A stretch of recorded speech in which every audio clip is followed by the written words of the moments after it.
Okay, I've started to think about this a bit and I've created another test. Now this is the Fairchild UV erasable EPROM that works reasonably well without glitching with monotech's 6502 to 8502 replacement. And you can see here I've created a hamburger from hell sandwich, and what I've actually done is I've created a small RC timing delay circuit using a ganged 500 kilo ohm variable resistor, which is the blue one, and the black one is a multi-turn trim pot of 2K, so it's about 10 turns lock to lock.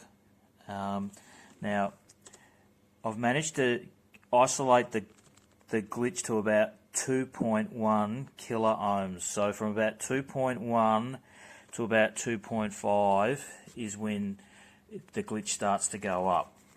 So you can see the capacitor is tied to ground around the corner here. So the ground is there, there's the capacitor, and the variable resistors on one end of the capacitor, and the other end is tied in underneath, and it's tied into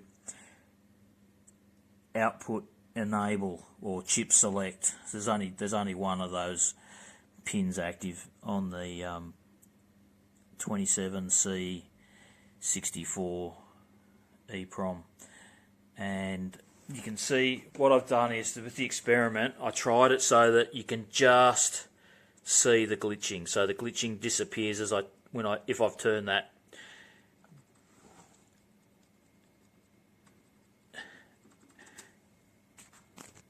So as I turn the trim pot up, and just give me a moment, I'm just turning the trim pot up and I'll just press the return key. You can see the glitching is quite more advanced. Now I'll turn the trim pot back down again and you'll see the glitching disappears quite significantly, and you can see the glitching's still up there, so I've still got to adjust it a little bit more, and you can see the glitching's very minimal now.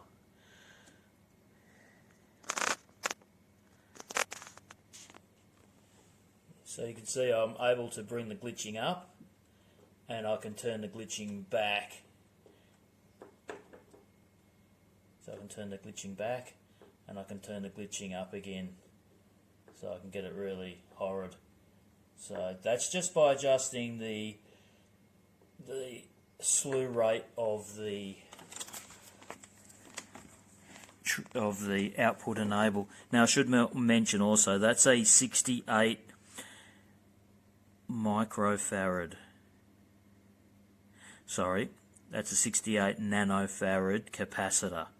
I probably should have used something a little bit bigger, maybe 100 nanofarad, but that's all I had on hand. So this concludes this experiment.